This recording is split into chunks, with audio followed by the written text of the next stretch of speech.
Well, we're right here in the bowels of the council chambers. I'll tell you what, the bowels, they're unclogged at the moment because in this episode of BarSnacks, we're very lucky to have the Lord Mayor of Newcastle, Nelmesy.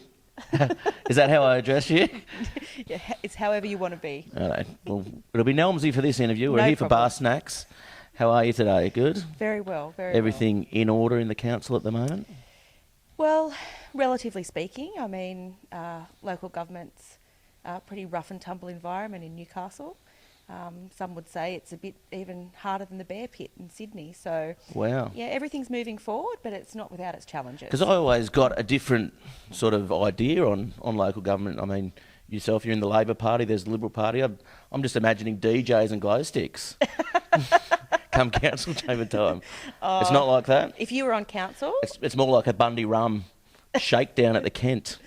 look, it's a little bit more subdued, a bit more passive-aggressive most of the time. Sometimes it can get a little bit heated, but there are, codes of conduct and rules of behaviour, and that's what we've got.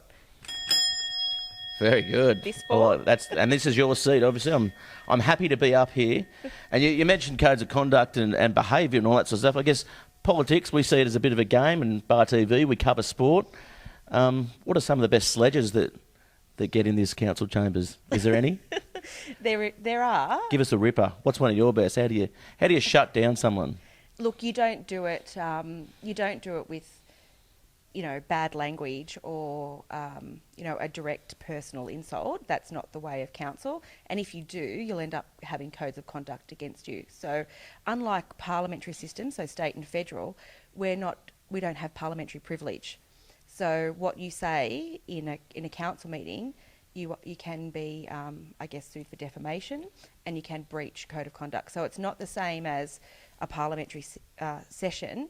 But look, I have a bit of fun. I might, use a bit of sarcasm, a little bit of wit, maybe do a few jokes that I know half the people don't understand. So I just amuse myself. Well, I'm the same. I guess we have something in common there Yeah. because I'm doing the same all the time. You spoke about privilege, and that's what's good about council and local government, isn't it? There is no privilege of the upper echelons of society. So I guess council, it's an important part of Newcastle and Newcastle's way of life. Absolutely. So we've had a local council here for over 150 years. So I remember celebrating the sesquicentenary of local government in Newcastle. Can I ask you something about that? 150 years, are you still wearing the same Lord Mayoral gowns as they did 150 years ago, and have they been washed? Good question. I suspect I am. And no, Wow. I don't think they have been. That's why you're not in them today. Thanks for that. Very good. And I guess talking about sport in the town, who do you follow? Do you follow the Knights? Do you follow local hockey? You're into your basketball?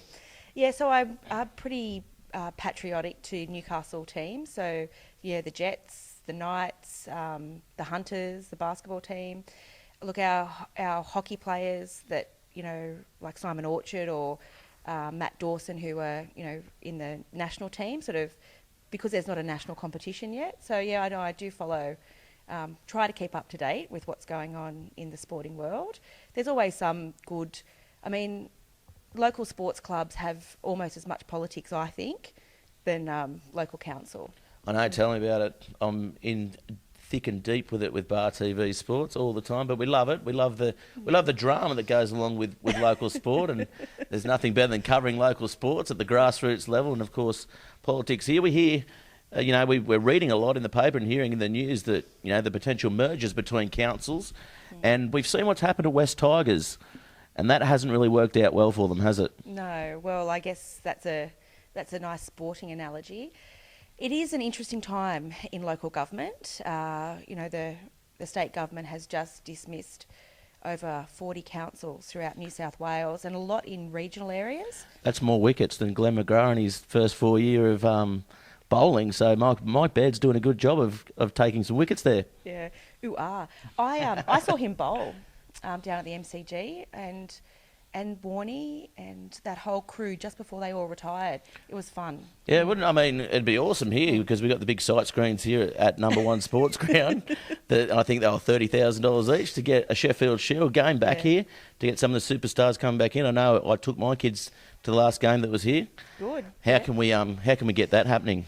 Look, I wanted to get an actual Big Bash game here, so that's what we were trying for. Awesome. Yeah, that was what I A would like. WBBL game would be awesome because Yes. as Bar TV, we support women's sport. We covered a couple of games last year for the WBBL, and they're absolutely amazing games, and big crowds would come definitely to Newcastle. I for them. agree.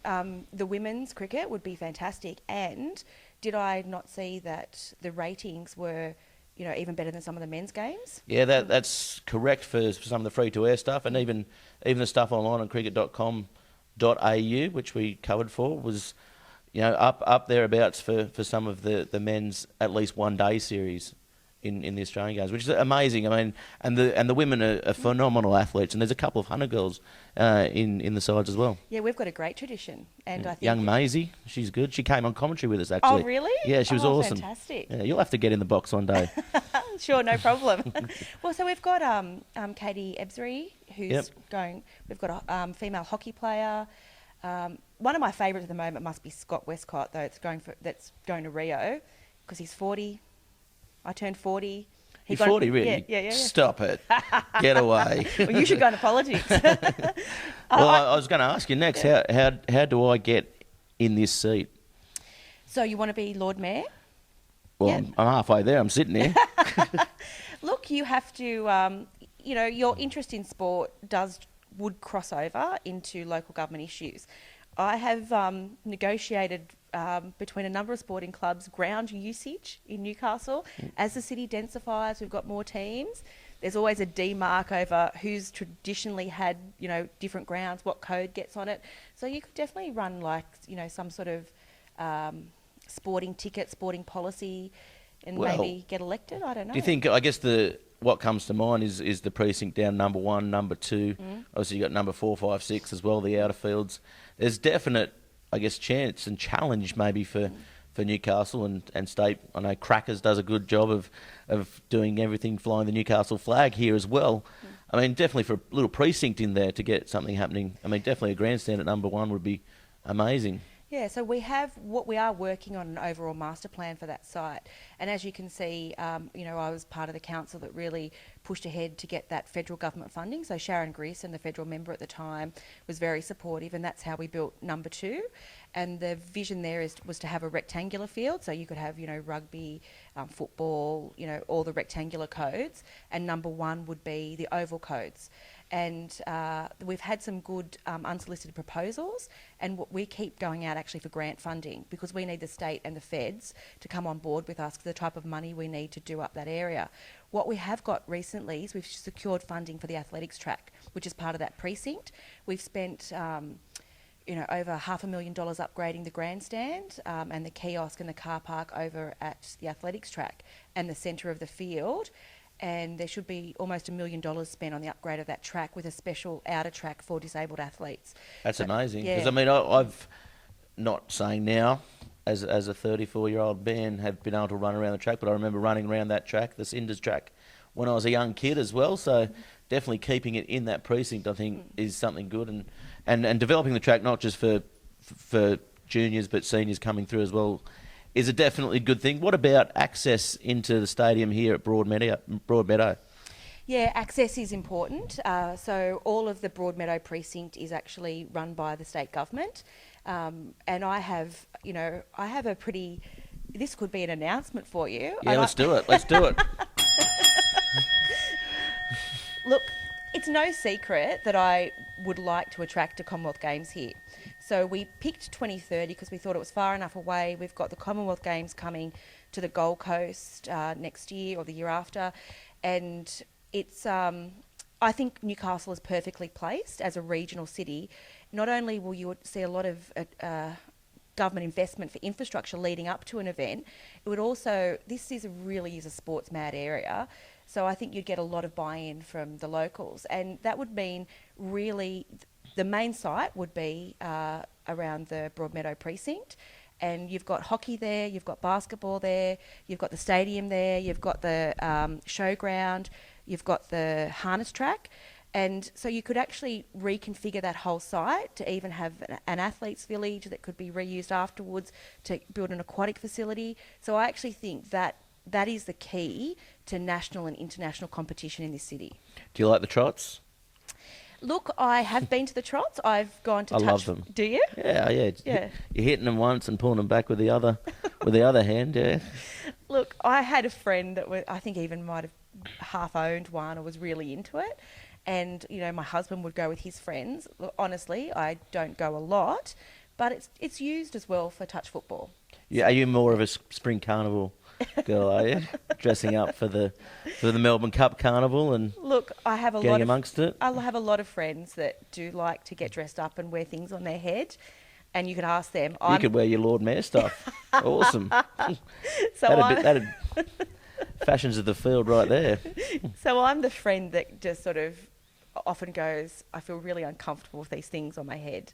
So, but I do. It's always, It's like attaching an extra brain, isn't it? It is a bizarre tradition. It's your drunk brain that they put on. There's always great footage from Melbourne Cup. Oh, isn't there? Yeah, Oh. it's just... Horses especially. Yeah, I've never been to Melbourne Cup. I'd like to go. Would you like a ticket? Sure. Because I can't get you one. But I know people that might be able to. Well, I'm sure I could just go online and buy one. Yeah, definitely. It's a good day out, good weekend out. But what about the track here? I guess attracting bigger races here. You know, we could potentially get something bigger. We've got the Gold Cup, the Newmarket, all that sort of stuff, and perhaps making a bit of a festival around that. So if I do go to the races, I normally go to Newcastle. Yeah, cool. Yeah, so that would be... The new track, I saw an article in the paper today. Yeah. The new track, it's going to be the best in Australia, apparently. Everything in Newcastle is the best in Australia, if you ask me. Oh, very good. And it's said like a Lord Mayor. I'm sure you'll enjoy your tenure here. Let's get back to... It's an election year as well, federal election. I wasn't going to ask you this, but how are we going to bring down the fascist Liberal government? Look, you do it one person at a time. So one conversation at a time. And look, I'm pleased to see this election, and it's unlike other elections, we are talking about actual policies. Do you talk to Shazza much? Does Nelmes and Shazza just get in a conversation? And I guess you probably help from the ground up. Yeah, absolutely. So when Sharon and I were both elected to council at the same time in 2008, and we sat over there next to each other. Awesome. So, Sharon and I... Who got the teas? Sharon is a big tea drinker, yeah. But believe it or not, we've played telephone tag most of the day today. So, yeah, same. She's been trying to get hold of me really? too. It's crazy. Yeah. She's super busy, and we keep missing each other. So hopefully I'll get her after this interview. When you say missing each other, do you miss each other on the phone, or do you just miss each other? I do miss her. She was we were the only two women on the last council, so not this term, but the previous term. And she's such a smart, inspirational woman. And works, honestly, I think if people understood the hours of work she puts in to fly Newcastle's flag, to champion equality, to champion, fair funding for education, she's a really driven, determined person, but extremely down to earth. Well, we've got some big events coming up in Newcastle. We've got the Supercross coming to the foreshore, which is going to be amazing. Talk us through that. Yeah, so that's going to be exciting. That's the Asian Supermoto GP. So they came last year, and it was kind of done in a low-key way to make sure we could host the event, and it was successful, and the crowds weren't potentially too big and for us to handle. So this year is going to be bigger and better than last year, and it's going to be exciting for Newcastle. And the reason why the Asian Supermoto wanted Newcastle out of anywhere else in this country is because of the beauty of the city, the harbour and the site. So those images of our beautiful city, our fantastic harbour, will be beamed to millions of people across Asia. And I think this is coming really on the back of the success of the Asian Cup. Do you think we'll see, a picture in the Newcastle Herald maybe with a local guy doing a heel clicker with Stockton in the background? Do you know what a heel clicker is? So when they're up in the air? Yeah, and they get I can't do it, but you get your feet above and click your heels together. Yeah. I think that's a perfect move and a perfect analogy of Newcastle. So why would you assume a local guy would do it? Why can't a local girl do it? They can. A local girl can do it. Is there a local girl in the competition? Well, they'd asked me to do it. Could you do it? Without question. Are you a bit of a Harley hog? No, I went to get my L's once. Failed? Well, no, I got... Or just drove around without them? Come on. I got pregnant with my second child and gave my motorbike license getting career away. Kids hold you back, don't they? Yeah, Well, they haven't held back your career, that's for sure. No. And thanks for coming along. And I know you're very busy. We thank you for your time on Bar TV Sports. We're helping to grow the game. Yeah. And what would you like to say about us? Anything to the camera? I'm joking. Thanks very much. For No, I was going to say 3 cheers for Rough Gary. Hip hip. Hooray. Hip hip. Order in the court. Thanks very much, Nuatali. You're welcome. Very great having you here for Bar TV Sports. Anytime.